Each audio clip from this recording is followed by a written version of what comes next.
right, we are recording for YouTube. Hello, YouTube. Thank you for showing up, joining, watching, etc. All right. 2 thumbs up. Here it is. And we are going live for the podcast in 3, 2, 1. Welcome to another episode of Business Bros. Yeah, that was a good one. We did the damn thing. That was it right there. That's the one we like. That was a really good one. Very harmonious, right on line. You know, Blended. we had a couple of practice shots, practice sessions beforehand. So all of 2 of them. All of 2 of them. It paid off too. Yeah. Totally paid off.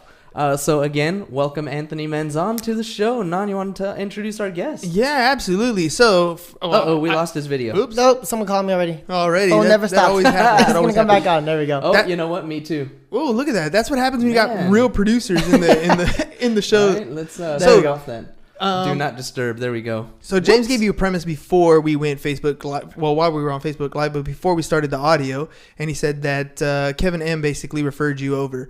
But I actually kind of got introduced to you because of your epic open housing signage that is pretty much everywhere in San Diego County.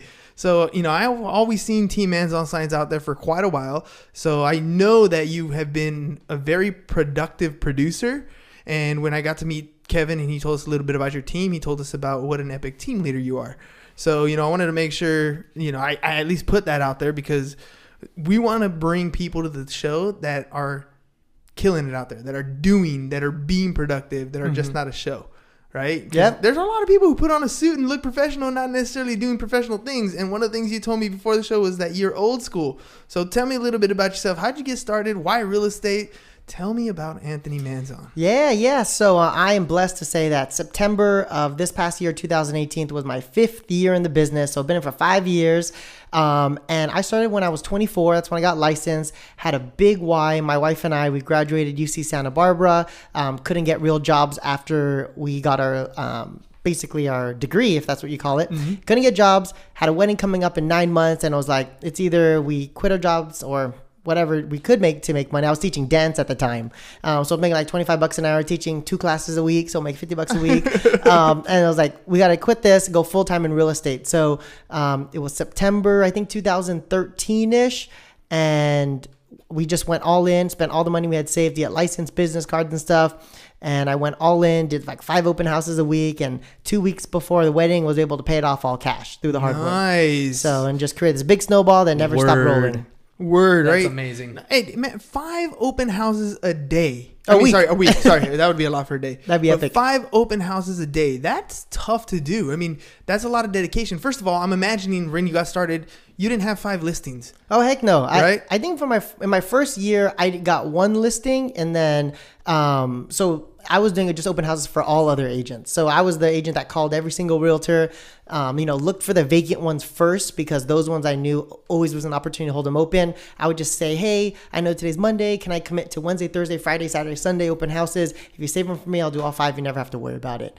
And so look for vacant and then different area code so that I knew they weren't from here. I just targeted those and just stayed at an open house as long as I could. That's strategic, right? I mean, that's very strategic because, look, we talk to a lot of realtors, right? And there's a lot of realtors who are out there listening who are struggling to get off their feet, who just got their license, and I say just, but maybe it's been a year or 2 years, and they tend to drop out of the business. And the main reason is because they don't know how to generate leads, and then, worst of all, they don't know how to follow up with these leads. Your system, which is not rocket science, by the way, right? No, it's not not at all. rocket science. Yeah. You picked up the phone, right? Step number 1. And then you went out and booked open houses, right? Yep. So here's a misconception. I have to have a listing to hold an open house, No way. right? Yeah. Living in the flesh, you can do it. Listeners out there, you can go out there and make some money just hopping out and doing open houses. Tell me what process do you have for doing an open house? Because I know you doing 5 in a week. You must have said this first one didn't do so hot. How do I make it better? How do I make it better? So as I mentioned to you, I focused on vacant ones first, and then I looked for realtors that had a different area code. And then one thing that was really important to me was always sticking in the same area. I think for the first 3 months, I just took open houses anywhere I could go, from Claremont, Mira Mesa. And what that did is it didn't allow me to really focus on one area and become a specialist there. So after about 3 months, I said, I'm only doing open houses in Chula Vista. So if you're telling me that you saw all my Team Manzon open house signs, I know it was Chula Vista, because it's very rare we actually leave Chula Vista. So 90% of our business is in Chula Vista, because if you do open houses in Chula Vista, you find buyers that are looking to live in Chula Vista, and you find sellers that are selling in Chula Vista. Right. So we never had to do showings. You know, I could see 3 properties in 45 minutes because each one was 5 or 10 minutes away. And then also the blessing is, you know, low inventory. A lot of people were thinking low inventory, it's hard to, you know, get your offers accepted. And yet when the buyer doesn't have like 10 houses to choose from, if they're motivated, they have less to choose from, so they choose one faster. Right. And that I love that, because what you're doing here, from, you know, putting words in your mouth, but you're picking a geographical area that you're going to stick with. Right? You're not, you started off going anywhere because you're a starving agent. You just want to get out there and get stuff done. Yeah. But once you actually figured out the path that you wanted, you're like, look, I'm going to become a staple in this community, and I'm going to focus my efforts to do more within this community so that I can become a better agent to the people in this community. Yep. That's exactly it. And so, and all right, so tell me, let's dig a little bit deeper. You've started off primarily as a buyer's agent. Yeah. Right? Yeah.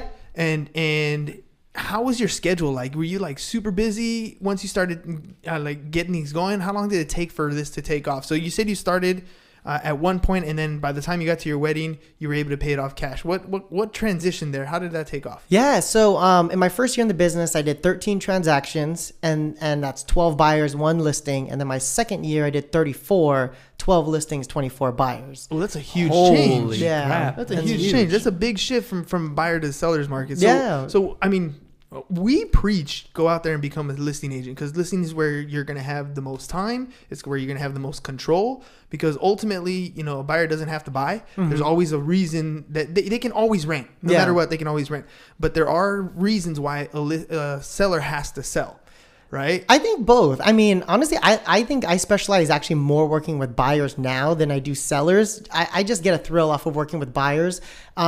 The thing about sellers is usually they're waiting for something to happen. Kids to get out of school. They're waiting to file their taxes. They're waiting for something. But what does every buyer say? Find me the perfect house. I'm ready to buy. So like my process got really good at finding out and isolating what exactly they were looking for in a home. That way, when we did find their perfect house, it was easy to, you know, get them in there because inventory was so low already. Is that part of a pre-qualification that you do? Yeah. So whenever I meet with somebody, I set a standard that we don't work with anyone that we don't sign a contract with us. We sit down for a buyer consultation. We found out everything they're looking for in a home, you know, not just bedroom, bathroom, zip code, price. We want to look for the intangibles, so that way when that perfect home does hit the market, it's kind of a no-brainer. I mean, there'd be times I'd go to an open house, meet a buyer there, buyer consultation next day, then have them in escrow in 5 days. So like the only way to work with a lot of buyers is have your process down, be on the same page, and know what they're looking for, and they know how you work. If everyone's on the same page, I think you can probably work with more buyers than sellers. Really? Yeah, I think so. That's you, and honestly, that's a contradiction of what normally we tend to coach at. Only because that process, I think, is really, well, what you said was, which is key there, is the system has to be in place, because you're really getting to know what the buyer is. And what a lot of agents struggle with is if they don't get through that whole pre-qual process, which is essentially even just the financing part, making sure that your buyer is ready to go, ready to pull the trigger, where there may be only contingent on appraisal, right? If you don't get a buyer to that point, then you become a chauffeur. Yeah. Then you become showing houses. Then your calendar is all booked up, and they're only available after work, or they're only available on the weekends. And so tell me a little bit more about what it is that you're looking for. What are these intangibles that you're looking for when you work with buyers? Yeah. So one thing to add right before we add about the intangibles is you also have to coach your client on what it takes to win in today's market. For agents, they always say your job as a buyer's agent is to get them the house the fastest for the least amount of money. However, in this market, getting a house, for the least amount of money, that's nice. But the real win is actually getting the house. Right. In my first year, I had a client pay $30,000 above asking price. Looks like a loss, right? Well, here we are 5 years later. He has like $200,000 in equity. So who really won there? Right. So like you just have to be able to coach your client and get them to understand, like, in order to win in this market, this is what has to happen. Communication with the agent. What is it going to take to win the deal? One of the scripts that we teach our agents on our team to use is we call the listing agent and we say, hey, we have a client interested in buying your property. My goal is to make you look like a rock star for your client. Where do we need to come in at, and what terms do we have to put in our contract to make you look like a boss when you present the offer? Ooh, you're pitching to the ego right away. Yeah, and they're just like, oh, well, my highest is, 501, come into 505. Perfect. Then we give it to the client and let them decide. All we can do is present data to them and let them make the decision. It's not me saying, hey, highest is 502, you have to do 505. What I'll do is I'll say, hey, the highest offer is 502. Where do you want to come in at based on knowing that the highest offer is 502? And then you always let them make the decision. If they want it enough, they'll put in the offer to get it. You play poker? Yeah, I'm not a pro. I mean, I did win 2 out of the last 3 tournaments, and yet. Well, it's because a lot of that has to do with making the other person, putting them in a position to have to make a decision, right? If you put the other person in a position to make a decision, then the pressure's off of you, and they're deciding their fate, whether they're going to fold or they're going to continue on, and you kind of get to gauge what's going on. Yeah. And I feel the same approach that you're taking with the buyer. Let me educate you on what's going on in the market. Let me get you completely pre-qualified and ready to rock and roll. Let me know exactly what you're looking for in a property. And then when we find it, we actually pretty much have an offer in place verbally, and then we write it up and see if the seller wants to do something, if they want to move or not. Yeah. So you're not even really essentially showing as much then. No, I mean, I think at my best, because I haven't worked a buyer in about 2 years. I've been doing listings the past 2 years. We hand off the buyers to the buyer's agents. And I mean, at my best, I was probably averaging like 3 showings per offer. And so like when people say like sales are faster, it's less leverage. Yeah. And yet when you get really good at what they're looking for, like, you dig 3 deep. That's what we say is dig 3 deep. They might say, I want a house with an open concept kitchen. That's important, but there's something deeper than that. Is it they like to entertain parties? If so, then you probably like parking. If so, you don't want a busy street. You want something like a big cul-de-sac, something like that. So you find out the intangibles that are deeper, get them really to understand what they're looking for, because when a buyer comes to your appointment, they have an idea of what they're looking for. 3-bedroom, 2-bath, under 500. However, at the appointment, when you ask so many questions, it gets both of them on the same page. If there's 2 decision makers, it isolates what exactly they're looking for. It's kind of to get them to understand what they're looking for. So that way, when you present that perfect property, it's just a no-brainer at that point. Right, because you've checked off all the boxes. All right, so you've created. I'm just gonna say that is so good. I haven't heard anybody explain it the way that you just did, and to really dig down deep into the buyer's why. That is that's definitely unique. That's a really good. It's a compliment to your character and to the things that you've taught your team. So thank kudos. you. Thank you. So you've pretty much rocked it on the buyer side, right? And then you've decided that, hey, I don't know what's going on in your personal life, but you decided you're going to start building this team dynamic, right? So how does one transition from I'm doing really well, because the profit margin when you're working by yourself, way higher. Then when you bring on a team, there's a weight factor there. Now you're going to be responsible for other people. Now you got to actually train other people. They're expecting certain things from you. What was your experience like going from being an individual agent to deciding to do a team? Yeah, so I almost followed the model exactly from the Millionaire Real Estate Agent by Gary Keller, the Red Book. Everybody's seen it. And we basically built the team like for that model. So when I first started, my wife and I, we got in together. If you know the DISC assessment, are you familiar with the DISC? The personality? Yep. So I'm actually an ID. I'm a 99I, 99D, so like super high on that end. But my C, which is attention to detail, is a 9 out of 100. So super, super low. My wife is actually 99C and 99S. Oh, so you match up perfectly. Exact opposites, yeah. And so basically I started with a built-in assistant. She was able to assist me. I focused on sales. She focused on the assistant work. And then it's kind of funny. Side note, like 1.5 years ago, I opened my very first escrow like by myself. I didn't even know how to do it because my wife and escrow manager always did it, but they were out of town one day. So I opened my first escrow, like 100 escrows in basically by myself. But anyways, after my wife was my assistant, we hired assistant number 2. So according to the model, you do assistant, then assistant number 2, and then you start building out the buyer team because you got to build the leverage and the systems in place. Right. I think a lot of mistakes people make when building a team is their value proposition is I'm going to teach these people how to do business. And yet I don't see that as a big value proposition because when they learn it, your value proposition's gone. They're gone after that too. Yeah, and rightfully so because you said, hey, join my team because I'm going to teach you this stuff. And then you teach them the stuff. What's the rest of your value proposition? There's no more value proposition. Well, the Padawan becomes a master, right? And yeah. then they're off and rolling. Yeah, so you can't make that your main value proposition. It has to be much deeper than that. So on our team, our value proposition is we essentially create a business where our agents on the team can basically act as a rainmaker of their own business. So what do I mean by that? What we know is the highest dollar producing activity for an agent is 5 things. It's lead generate, lead follow-up, go on appointments, script and role play, and negotiate contracts. Mm-hmm. If an agent could do those 5 things, it's the highest dollar producing activity. But who's going to do the open house flyers? Who's going to do data entry? Who's doing all that? This is the number 2. Exactly. So on our team, we set it up so every agent that comes on, they have the assistants working for them and they just focus on those 5 things. And then also whenever an agent opens an escrow on our team, we have an escrow manager that takes over. So the escrow manager doesn't just do the paperwork. He actually goes on the inspections. He negotiates the request for repairs for them. All the pain parts of a transaction that slow agents down, we gave that off to somebody who loves the problems and handling that, so the agent could just focus on servicing clients and getting more escrows. Because it's not one of the 5 things. It's not one of the 5 things, and the biggest thing that's going to slow agent down is the problems that come up. Right. You know, when you have a request for repairs and the clients aren't agreeing, it's like, oh, I don't want to do this. But if we take that away and keep them in Superman mode, you can get as many clients as you can. Oh, no, that makes total sense. And here's the thing I didn't hear you say. It is not in social media posting. Yeah, I mean, a lot of it is not in, you know, I mean, don't get me wrong. A lot of those things help supplement the work that you're doing. I mean, we have a podcast, we post it on social media. It's definitely helping support what it is you're doing, but those are not the money making activities. I definitely see it as like a more, it's your longevity. It's your brand. The social media is the long-term stuff. The immediate prospecting, door knocking, cold calling, open houses, that's like your now business. The follow-up is the future business. And then the social media is like your branding.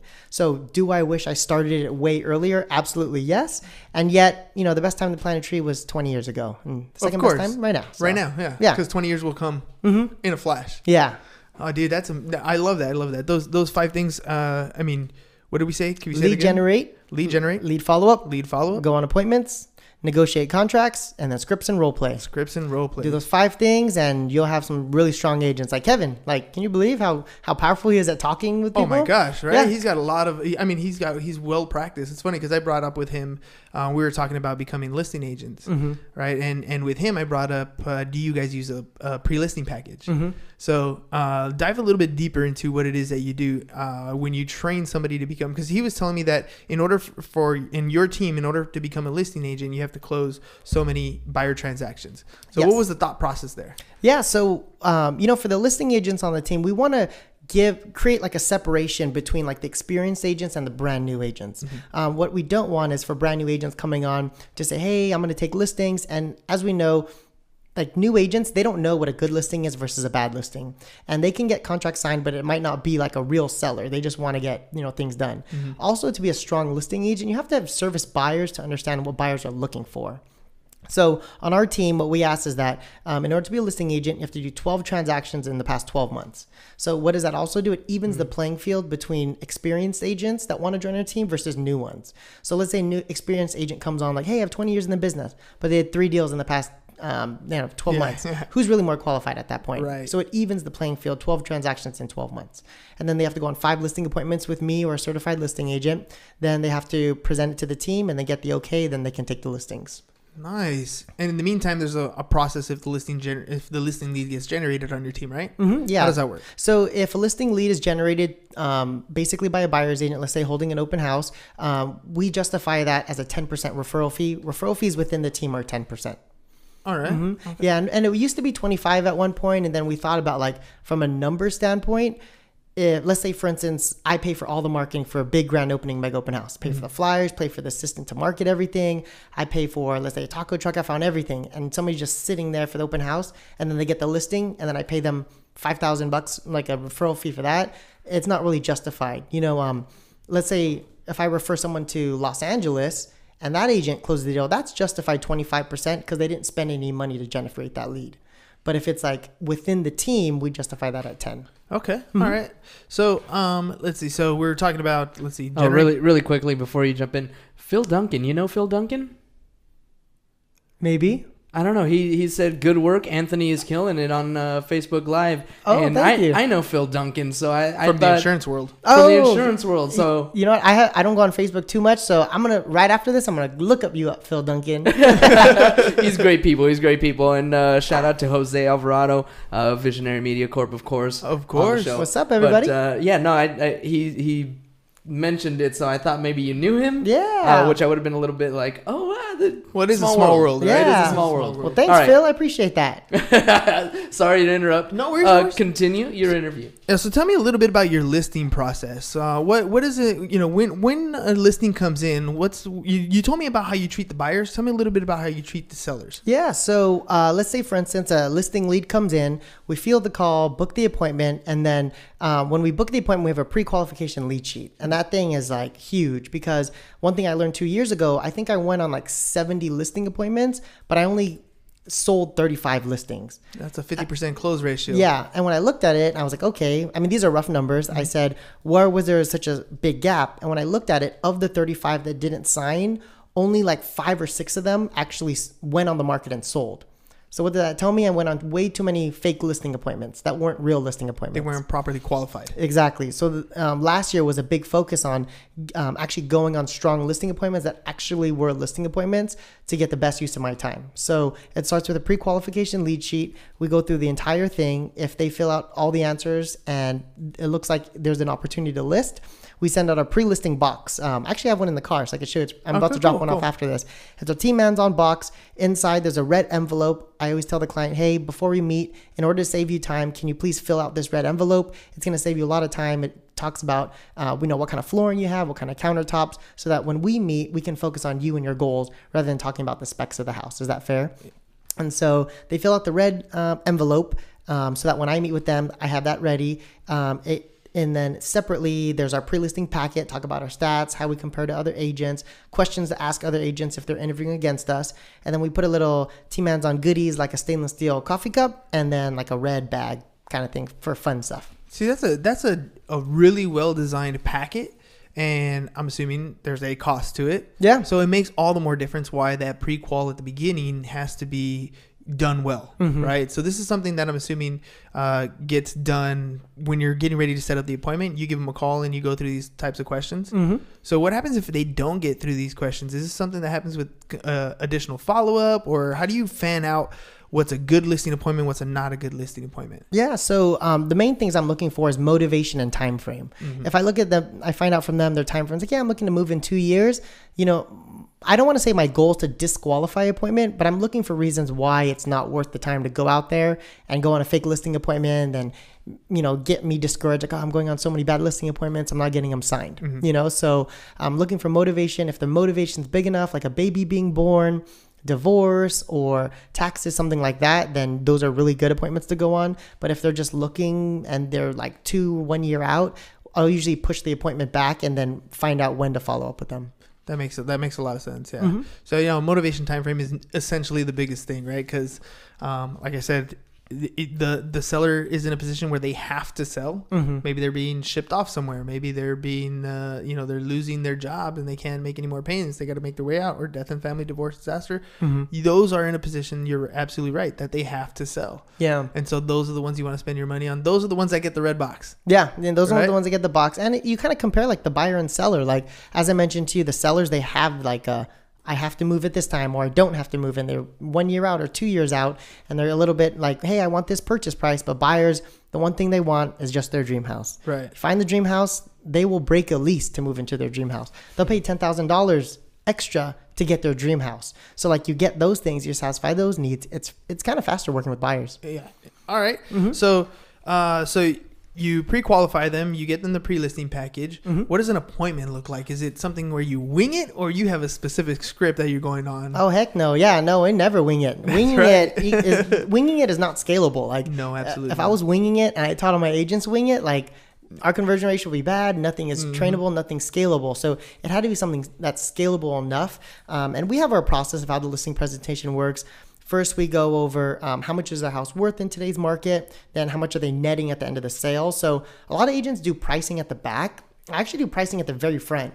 And if the numbers don't make sense, I don't even go into the marketing. Right. Because there's no point. Yeah, they think like, oh, well, I'm going to net 100,000. If they're netting 75, the numbers don't make sense. Then I just cut it right there. Of course, I excuse myself. Yeah, yes. Of course. And then if those two numbers make sense, then we go into the marketing plan. Right. Because at least at that point you have their attention. Exactly. Yeah. Because that's one of those things. I like how you focused on what their net is, because there's a lot of agents who, and this is part of why having a pre-listing package is so important, because they'll go into things like, here's the price that I think your home is going to be in. By the way, I charge 6%. And it's almost always a defensive type of interaction that you're having with the seller at that point. While if you have a pre-listing package, you're showing your stats ahead of time. They already know that ahead of time. And then you're talking about net to seller. That's much different than commission, because they're seeing what they're going to get at the end, and they're not arguing about, well, you're getting 6%. I know a guy that's going to do it for 4%, or I heard Redfin does it for 1%. It's not even about that. That never even comes up, because what's important is their net to seller. Yep, exactly. Right. And is that something that you came up with, or something you struggled with? I think I just figured it out along the way. I've probably had like 10 different versions of the listing presentation, pricing at the back, pricing at the front, however it's going to be. And the one we have right now is probably the strongest we've had it. Net, it's an easy conversation to have with them. And then you have to let the client feel like they're in control. So we actually have a variable commission package also.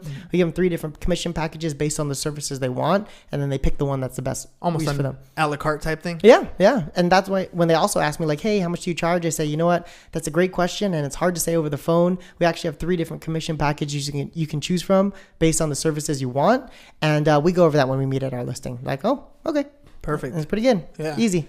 So another thing I heard you have in there, which we include in our pre-listing packages too, is questions that they ask your competing agents. How important is it to have something like that in your pre-listing package? Oh, it's huge. One thing that we go one step further. So there's the questions there. And then in the beginning of the page, it's, they say the listing presentation should never be about you. It's about them. We have about 5 pages in the listing presentation where it's about us. And really, more importantly, what sets us apart from the competition. So what are the 5 things they look for?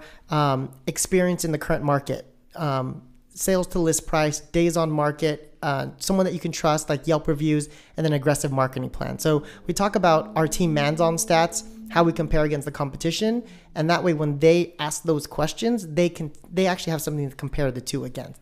If you don't put your stats in there, they're just questions to ask them. They don't know what's good. They don't know what's bad. Right. And that is a crucial part. So having you have the seller, basically, you're giving the seller the ammunition that they need to go out and fight the competition off for you. Right. So they're going to ask those tough questions, things that many agents don't really know. What's the saturation rate? What's your list to sell price ratio? Those are tough questions if you don't know off the top of your head. Right. And I like how you have the stats based on your team stats, because you might have a newer agent who's newer in the game, might not have the same statistics, but having those team stats kind of helps you separate the two. And then on top of that, I like how that's part of the questions that you're asking the agent. So that way, basically the seller has a BS meter on them, right? So if he's asking the other agent, what's your less to sell price ratio? And he's looking at your answer, and the agent gives him a way different answer. It's almost like you're lying. You're making it up. I know you are. And also what I do too is I just pull up HomeSnap and I pull up the agent stats who I'm interviewing against, straight up. That's part of my pre-listing questions is, we're going to be meeting with you. We're going to go over what your house is worth. Other than myself, are you interviewing any other agents? If they say yes, I say perfect. One thing I do is I provide an agent report card so you can compare me to the other realtor, similar to like how you'd hire a lawyer. You want to know what their win percentage is versus the losing percentage. We'll put us side by side, and ultimately you can decide who you're going to use. They're like, sure. They give me the names, and then I put a little agent report card together, bring it to the presentation. Hey, this is just data. I pulled it directly from the multiple listing service. According to their stats in the past 2 years, this is their average days on market. This is their sales to list price ratio. And we just put them side by side and let them decide. That's all the difference in the world. That's all the type of value that we want to do. But honestly, that's a little bit extra homework, right? Yeah. That's not what every agent does, but that's what your team has put together.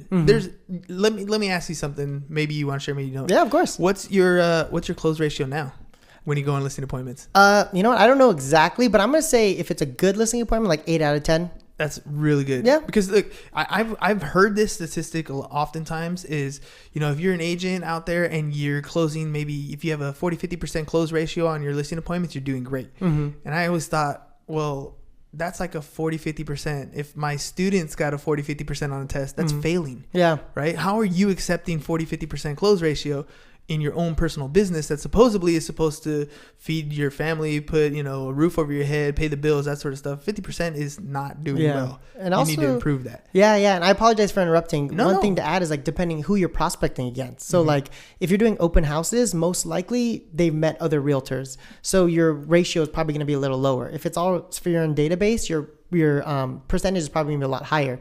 For me, I'm most of the time, I'd say 9 out of 10 times I'm interviewing against 3 or 4 other agents. Like we're in San Diego, right? Yeah. It's agent deep. Yeah. And then they reach out through Yelp. They do their call in. So it's like, that's why we've created that system, the agent report card, so that 9 out of 10 times I'm interviewing against somebody else. So I just got to set myself up for success. But you're 5 years into the game, right? So that's 5 years of success, failure, and you're kind of fine-tuning exactly what it is you do. The fact that you have a pre-listing package is unique, right? And it shouldn't be unique. It should be what every agent's doing, but it's unique. Yeah. The fact that you have the questionnaire is unique. It shouldn't be, but it is unique. The fact that you even ask the question, by the way, who am I competing against? A lot of people don't have the goal to ask that type of question, right? They don't have to ask. They don't ask that question. They don't know. They show up. They don't even know they're competing, and they lose because they're not prepared. They don't have things like the agent report card, which is genius, by the way. I love that. Thank you.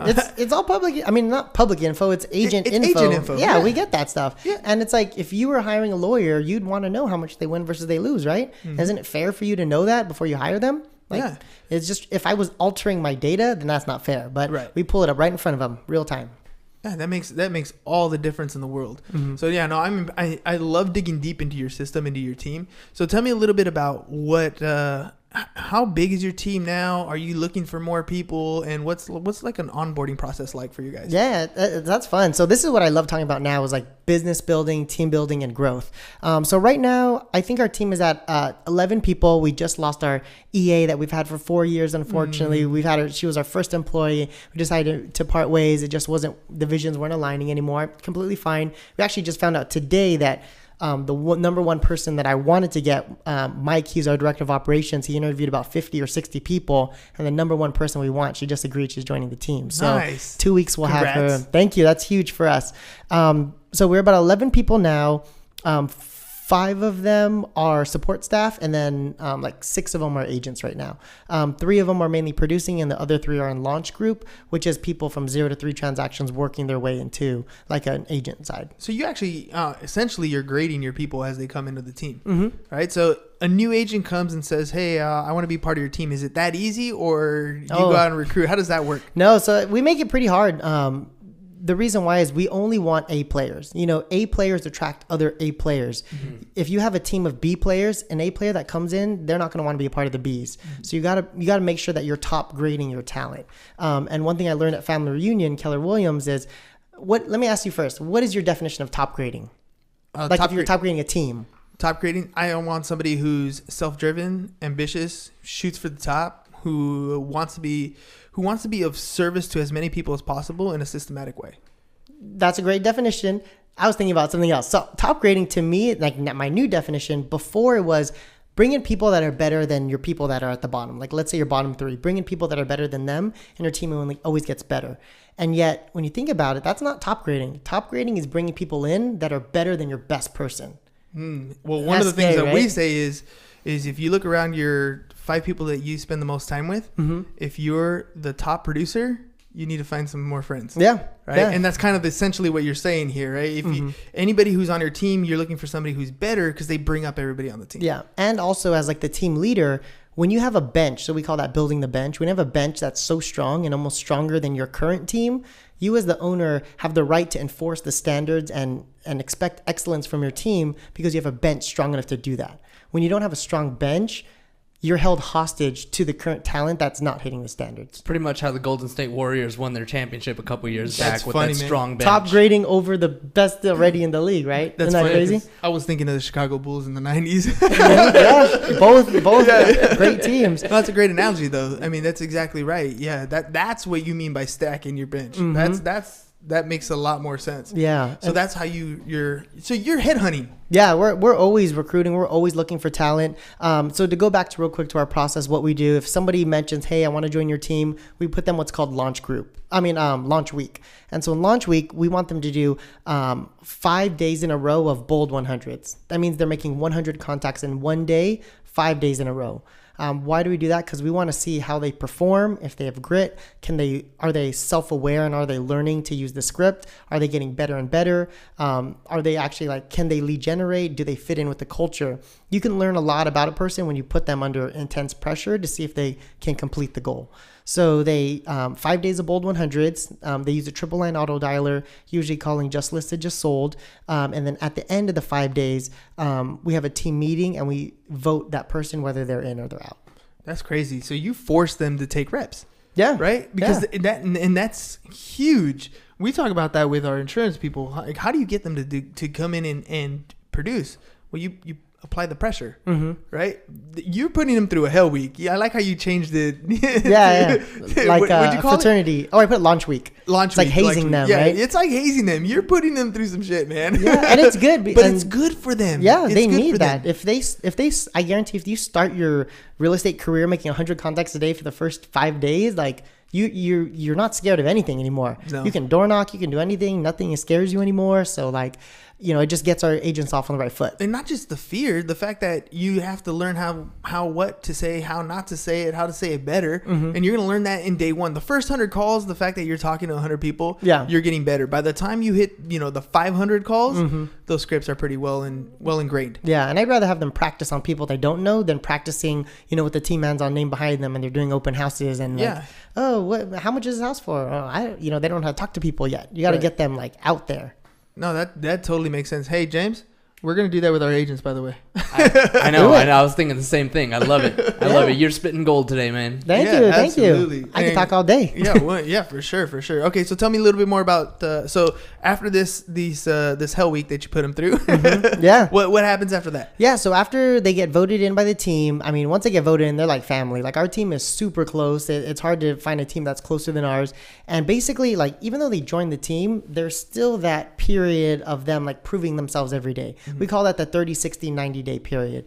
30 days, these are our standards. 60 days, these are the standards, and 90. And then to continue being on the team, our standard is 100 contacts a week. So it's no longer a day, it's a week, which is easy. And then 6 hours of open house time. So in other words, you're forcing them to be part of your team. You're forcing them to put themselves in a position to hear no. Right? At least 100 times in contacts and then at open houses. Yeah. Because if they're not putting themselves in a position to hear no, they're not working. Yeah. And also, I mean, there's been times somebody came in last year, first day, booked an appointment. That appointment came in and signed a BRE with them in launch week. And how big does that build someone's confidence to do that? That's a success right there, right? Yeah. On that same day, it was crazy. Yeah. Of course, the team gets a round of applause. Yeah. It was great. And what did that do for the other people on the team? Oh my gosh, someone's coming up. We better watch out. You top grade the talent that way. Yeah, that's for sure. Your top producers are looking at the bench oh crap. Right? They're coming for me. They're gunning for me. How does it affect your turnaround? So how many people do you see come in? I mean, I don't know how often you bring them in, but how many people, just to kind of in general to get an idea of what's going on out there, come in thinking they have the ambition, thinking that they can put the work in, and then fizzle out? Yeah. Let's see. So I would say right now we're at maybe 11 Team Manzon members, and in the history of Team Manzon, we've probably been at 25. So people that made it on, it didn't work out, and we decided to move on. And mutually part ways. It kind of is a little scary when you start losing people. Then everyone in the office is like, oh no, they're losing people. Is it something they're doing? And what I made peace with is Gary Keller's my favorite quote, because the position I'm in now, this is my quote for me is that, don't judge me by the people that I let go. Judge me by the people that I keep.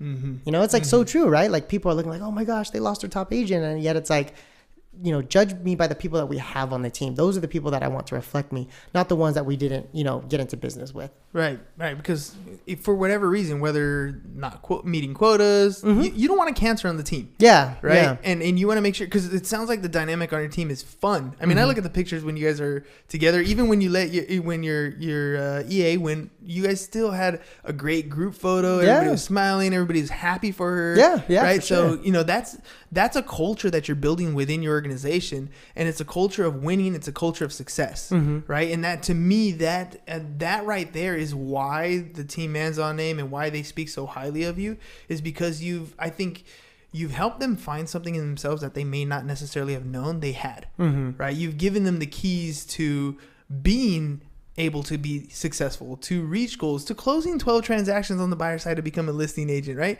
12 transactions for a real estate agent is amazing. Yeah, it's a lot, and for some people, it's very little. Yeah, exactly. Right? Yeah. It's just like changing their mindset and thinking like, you talk to a bunch of single agents, 12's like, yeah, 12, I'm good. But you talk to a bunch of like high producing, like, oh, 12, I'll get that knocked out in 6 months. Right. So you just got to frame the conversation. Don't put limits on their growth and limits to what they can do in their first year.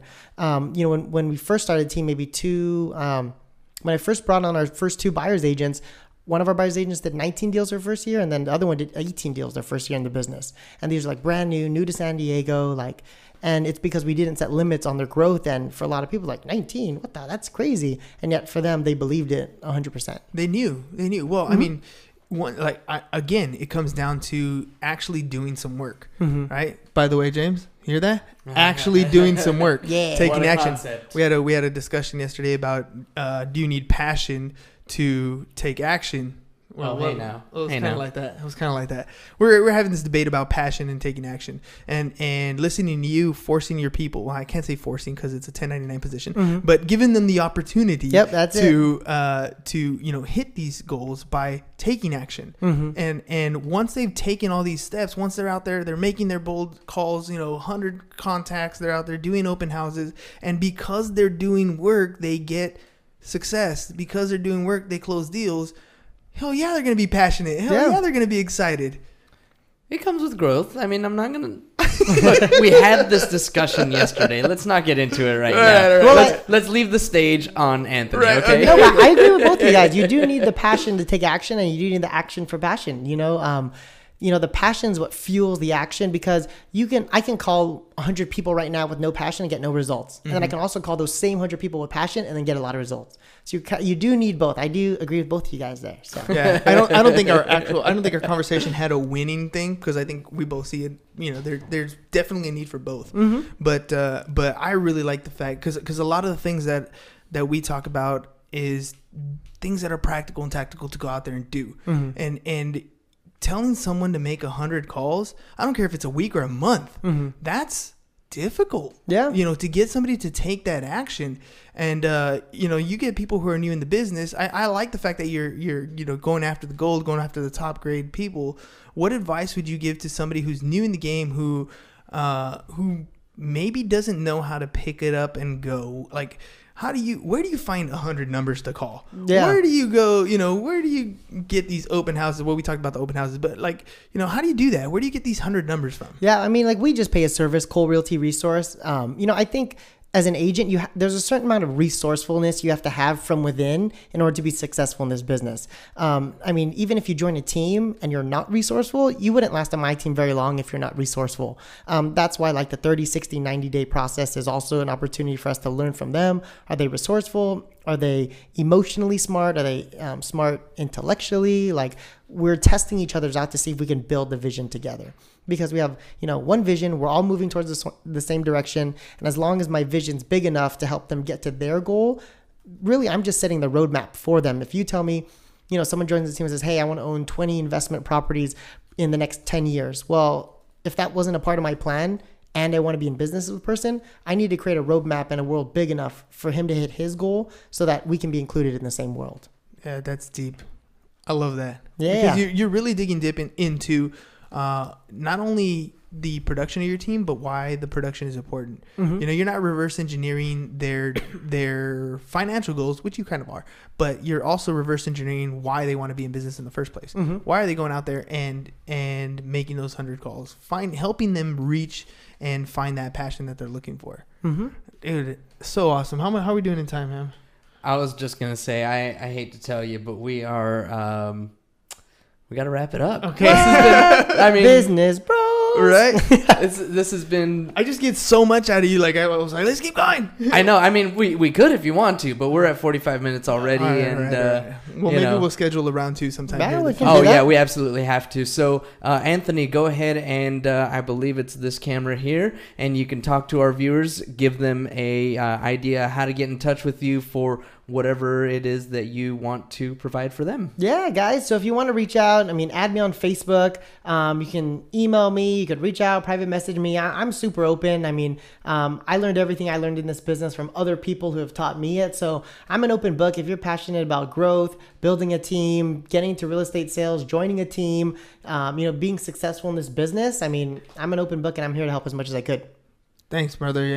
Honestly, you've I think everything that you've said on today's show, we can replay it over and over and over again, and people will just pull out little gems here and there that'll help them, whenever it is in the position that they are, whenever they're in it. You know what I mean? Like, everybody's in a different point in their lives, in their businesses, and each little piece, I think, which you laid out today, is definitely something that'll I can play it over and over again and take little pieces of it in different points in my life. So Thank you for coming out. Thank you for being on the show. Thank you for being so open, right? And sharing so much information. We really appreciate it, man. Cool, man. Yeah. Are we going to do our recommendation? Oh, yes. We got to do that. I can't escape without the recommendation. Oh, yeah, I know. But before we do that, a quick shout out from Zabi, one of the most humble and real people I've ever met in real estate. So blessed that I get to work with yourself and your team. Yeah, Zabi, my boy. All right, so go ahead with the recommendation. So tag. I hate to keep the train going. You guys had Kevin on. He recommended me on. And I honestly think you guys got to have Joe Extraordinario on. He is the lead buyer's agent of our team. He's my brother-in-law. He's a 10-time Bold graduate. You guys, if you learned a lot from him. 10-time Bold graduate. Yeah. What does that mean? Well, Bold is a Keller Williams course. It's an 8-week course, that like real estate boot camp, basically. And most people I know take it 2 or 3 times. The culture of our team is continuous growth. So I've actually taken it 15 times myself. The person who I know has taken it second most is Joe. And he has so much knowledge. He comes from contribution.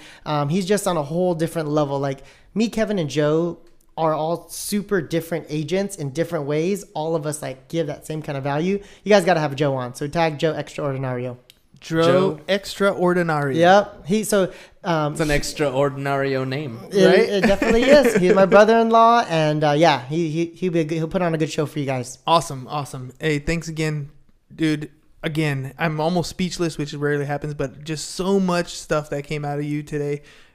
Really appreciate the time that you came out, and even though it's windy and rainy outside and hailing, it's actually hailing outside. It did hail. Yeah, I was in Eastlake. It was hailing. It was crazy. What the heck? Where are we? Exactly. We pay property taxes. We were in San Diego. Yeah, we pay property taxes for 75 weather. So I don't know what's up with this rain. They owe us money now. Exactly. A little bit of a refund. You hear that? Yep. All right. Well, thanks again, guys. If you guys have any questions for James, which is any insurance needs, hit him up, james@csfirst.com, or any other questions for me, you want to be on the program, hernan@csfirst.com, or follow us on our social media feeds at Business Bros Pod. That's all we got for you guys today. Peace. Bye-bye. Business and I'm out. Woo!